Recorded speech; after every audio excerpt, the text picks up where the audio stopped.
Antonio Pigafetta, un navegante florentino que acompañó a Magallanes en el primer viaje alrededor del mundo, escribió a su paso por nuestra América meridional una crónica rigurosa que sin embargo parece una aventura de la imaginación. Contó que había visto cerdos con el ombligo en el lomo y unos pájaros sin patas, cuyas hembras empollaban en las espaldas del macho, y otros como alcatraces sin lengua, cuyos picos parecían una cuchara. Contó que había visto un engendro animal con cabeza y orejas de mula, cuerpo de camello, patas de ciervo y relincho de caballo. Contó que al primer nativo que encontraron en la Patagonia le pusieron enfrente un espejo y que aquel gigante enardecido perdió el uso de la razón por el pavor de su propia imagen. Este libro breve y fascinante, en el cual ya se vislumbran los gérmenes de nuestras novelas de hoy, no es ni mucho menos el testimonio más asombroso de nuestra realidad de aquellos tiempos. Los cronistas de Indias nos legaron otros incontables. El Dorado, nuestro país ilusorio tan codiciado, figuró en mapas numerosos durante largos años, cambiando de lugar y de forma según la fantasía de los cartógrafos. En busca de las fuentes de la eterna juventud, el mítico Álvar Núñez Cabeza de Vaca exploró durante 8 años el norte de México en una expedición venática cuyos miembros se comieron a unos a otros y solo llegaron 5 de los 600 que la emprendieron. Uno de los tantos misterios que nunca fueron descifrados es el de las 11,000 mulas cargadas con 100 libras de oro cada una, que un día salieron del Cusco para pagar el rescate de Atahualpa y nunca llegaron a su destino. Más tarde, durante la colonia, se vendían en Cartagena de Indias unas gallinas criadas en tierras de aluvión, en cuyas mollejas se encontraban piedrecitas de oro. Este delirio áureo de nuestros fundadores nos persiguió hasta hace poco tiempo. Apenas en el siglo pasado, la misión alemana encargada de estudiar la construcción de un ferrocarril interoceánico en el Istmo de Panamá concluyó que el proyecto era viable, con la condición de que los rieles no se hicieran de hierro, que era un metal escaso en la región, sino que se hicieran de oro. La independencia del dominio español no nos puso a salvo de la demencia. El general Antonio López de Santana, que fue 3 veces dictador de México, hizo enterrar con funerales magníficos la pierna derecha que había perdido en la llamada Guerra de los Pasteles. El general García Moreno gobernó el Ecuador durante 16 años como un monarca absoluto y su cadáver fue velado con su uniforme de gala y su coraza de condecoraciones sentado en la silla presidencial. El general Maximiliano Hernández Martínez, el déspota teósofo del Salvador, que hizo exterminar en una matanza bárbara a 30,000 campesinos, había inventado un péndulo para averiguar si los alimentos estaban envenenados e hizo cubrir con papel rojo el alumbrado público para combatir una epidemia de escarlatina.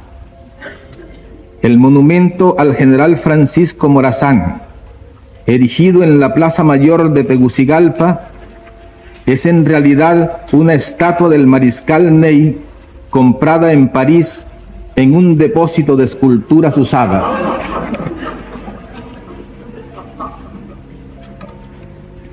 Hace 11 años, uno de los poetas insignes de nuestro tiempo, El chileno Pablo Neruda iluminó este ámbito con su palabra. En las buenas conciencias de Europa, y a veces también en las malas, han irrumpido desde entonces con más ímpetus que nunca las noticias fantasmales de la América Latina, esa patria inmensa de hombres alucinados y mujeres históricas cuya terquedad sin fin se confunde con la leyenda. No hemos tenido desde entonces un instante de sosiego. Un presidente prometeico, atrincherado en su palacio en llamas, murió peleando solo contra todo un ejército, y 2 desastres aéreos sospechosos y nunca esclarecidos cegaron la vida de otro de corazón generoso y la de un militar demócrata que había restaurado la dignidad de su pueblo.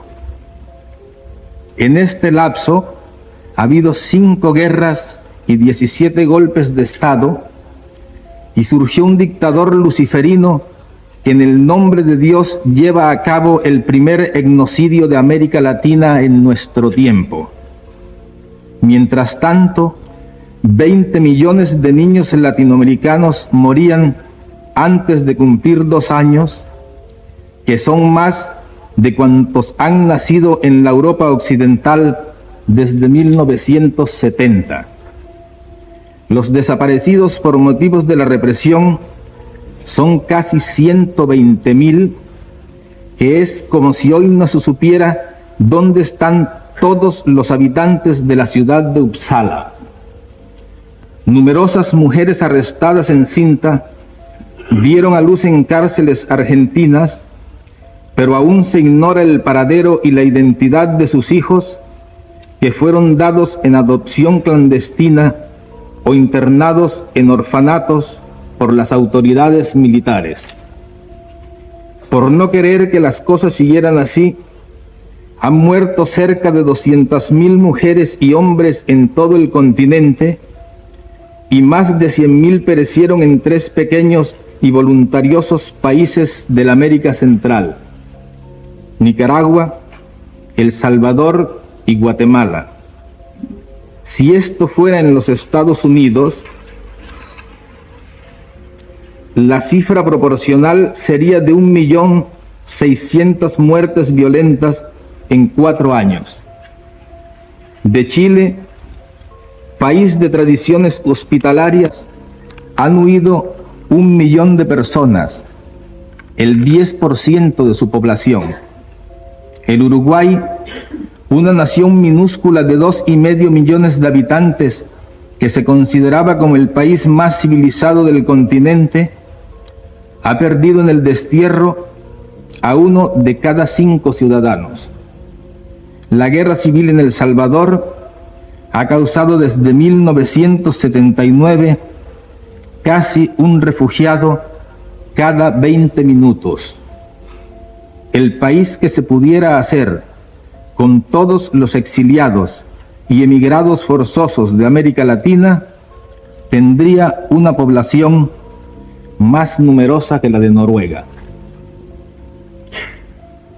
Me atrevo a pensar que es esta realidad descomunal, y no solo su expresión literaria, la que este año ha merecido la atención de la Academia Sueca de las Letras. Una realidad que no es la del papel, sino que vive con nosotros y determina cada instante de nuestras incontables muertes cotidianas, y que sostenta un manantial de creación insaciable, pleno de desdicha y de belleza, del cual este colombiano errante y nostálgico no es más que una cifra más señalada por la suerte.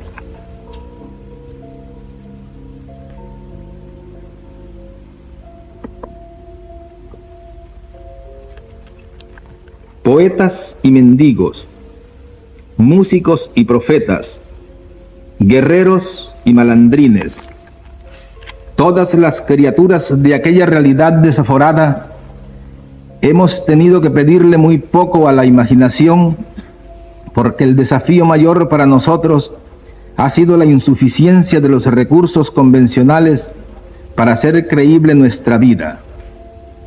Este es, amigos, el nudo de nuestra soledad. Pues si estas dificultades nos entorpecen a nosotros, que somos de su esencia, no es difícil entender que los talentos racionales de este lado del mundo, extasiados en la contemplación de sus propias culturas, se hayan quedado sin un método válido para interpretarnos. Es comprensible que insistan en medirnos con la misma vara con que se miden a sí mismos, sin recordar que los estragos de la vida no son iguales para todos y que la búsqueda de la identidad propia es tan ardua y sangrienta para nosotros como lo fue para ellos. La interpretación de nuestra realidad con esquemas ajenos solo contribuye a hacernos cada vez más desconocidos, cada vez menos libres, cada vez más solitarios. Tal vez la Europa venerable sería más comprensiva si tratara de vernos en su propio pasado, si recordara que Londres necesitó 300 años para construirse su primera muralla y otros 300 para tener un obispo, que Roma se debatió en las tinieblas de la incertidumbre durante 20 siglos antes de que un rey etrusco la implantara en su historia, y que aún en el siglo XVI los pacíficos suizos de hoy, que nos deleitan con sus quesos mansos y sus relojes impávidos, ensangrentaron a Europa como soldados de fortuna. Aún en el apogeo del Renacimiento, 12.000 lasquenetes a sueldo de los ejércitos imperiales saquearon y devastaron a Roma y pasaron a cuchillo a 8.000 de sus habitantes.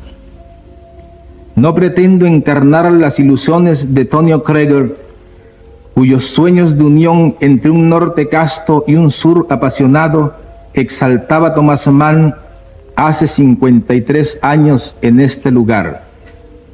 Pero creo que los europeos de espíritu clarificador, los que luchan también aquí por su patria, por una patria más grande y más justa, podrían ayudarnos mejor si revisaran a fondo su manera de vernos. La solidaridad con nuestros sueños no nos hará sentir menos solos mientras no se concrete con actos de respaldo legítimo a los pueblos que asuman la ilusión de tener una vida más propia en el reparto del mundo. América Latina no quiere ni tiene por qué ser un alfil sin albedrío, ni tiene nada de quimérico que sus designios de independencia y originalidad se conviertan en una aspiración occidental.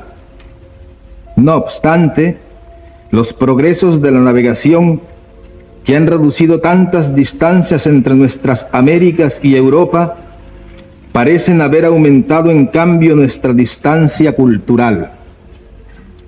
¿Por qué la originalidad que se nos admite sin reservas en la literatura se nos niega con toda clase de suspicacias en nuestras tentativas tan difíciles de un cambio social? ¿Por qué pensar que la justicia social que los europeos de avanzada tratan de imponer en sus países no puede ser también un objetivo latinoamericano con métodos distintos en condiciones diferentes? No. La violencia y el dolor desmesurados de nuestra historia son el resultado de injusticias seculares y amargura sin cuento, y no una confabulación urdida a 3.000 leguas de nuestra casa.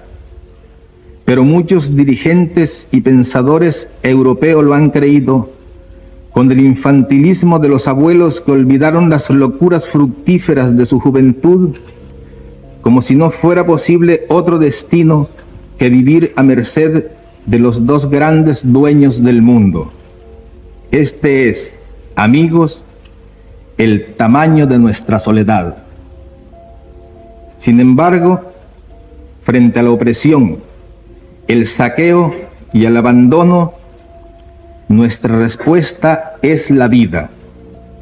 ni los diluvios ni las pestes, ni las hambrunas ni los cataclismos, ni siquiera las guerras eternas a través de los siglos y los siglos han conseguido reducir la ventaja tenaz de la vida sobre la muerte.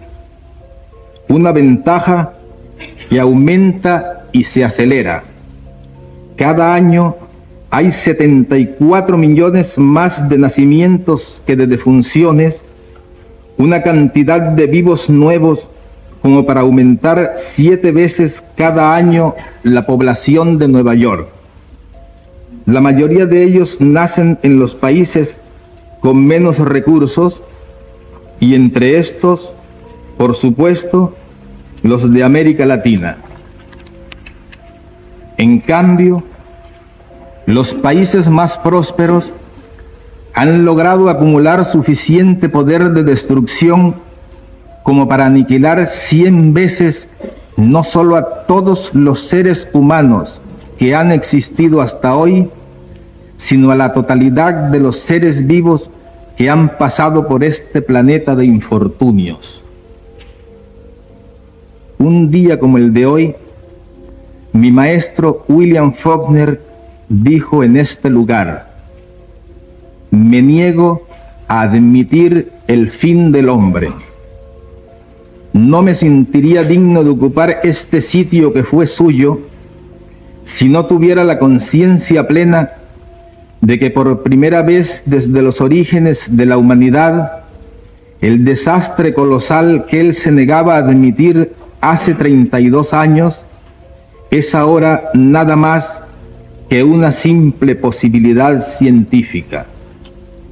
Ante esta realidad sobrecogedora, que a través de todo el tiempo humano debió de parecer una utopía, los inventores de fábulas que todo lo creemos, nos sentimos con el derecho de creer que todavía no es demasiado tarde para emprender la creación de la utopía contraria, una nueva y arrasadora utopía de la vida, donde nadie pueda decidir por otros hasta la forma de morir, donde de veras sea cierto el amor y sea posible la felicidad, y donde las estirpes condenadas a 100 años de soledad tengan por fin y para siempre una segunda oportunidad sobre la tierra.